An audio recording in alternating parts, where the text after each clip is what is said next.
Hello Internet, it's Trusty Phil Brown here again with another movie review for this week. This week I'm taking a look at Under the Skin, the new film by director Jonathan Glazer, who did a lot of wonderful music videos in the 80s and early 2000s for bands like Radiohead, and then got into film with the excellent gangster film Sexy Beast that hopefully you've seen, and also the very disturbing film Birth that's also quite interesting. This is a project he's been working on for almost 10 years trying to get off the ground. It's based on a novel, but very loosely adapted and turned into what can only be described as a purely cinematic experience. Stars Scarlett Johansson. Basically, she plays some sort of alien being who has been sent to Earth with the bizarre purpose of driving around in a van, picking up men, because she's Scarlett Johansson, bringing them back to this strange, shadowy lair where they are sucked into a black goo and used for God knows what experiment.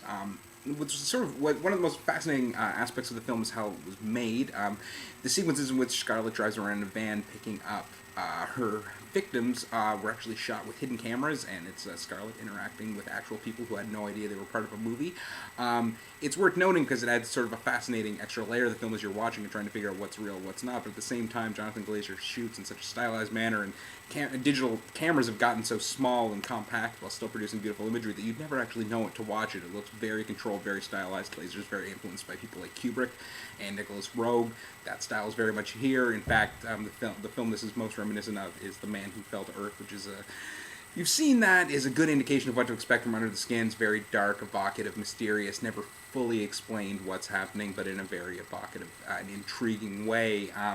As the film goes on, it eventually stops being the sort of episodic hunting movie, becomes more of a film using aliens as a metaphor for alienation, where Scarlett's character rather has a very difficult time sort of connecting with humanity, figuring out what her purpose is. She eventually sort of ditches her task, goes out to a small village, tries to find some sort of comfort with someone else, and as the general tone of the film suggests, it's not a story that's going to end well.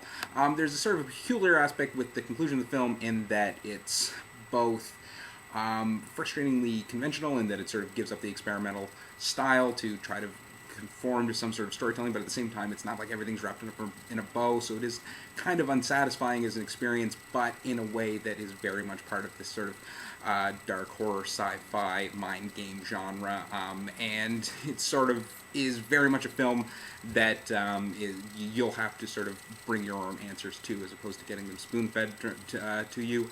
I wouldn't say it's wholly successful, just because, as I said, it is somewhat frustrating and unclear in a way that is not necessarily incredibly satisfying. However, it is an undeniably fascinating film, a very unique film. There's definitely nothing else like it playing right now, and very beautiful, very strange, very weird. Scarlett is very strong in it, even though her sort of character demands a type of very blank-faced, minimalist acting that some might confuse as non-acting, but is very much true to her character. Scarlett is, of course, very nude in the film. That obviously doesn't matter to someone as high-minded as me, but if you are sort of Mr. Skin-type film aficionado, perhaps that might be a reason for you to go to it. I certainly in no way endorse that, but there you go. It is, it's Under the Skin, very, very intriguing, bizarre film. Definitely worth checking out. Certainly the exact opposite of the type of summer blockbusters that we're getting elsewhere, and it's very, very much worth a look. This has been a bizarre film, cult film loving Phil Brown, signing off for RealTimeRents.com. Thanks.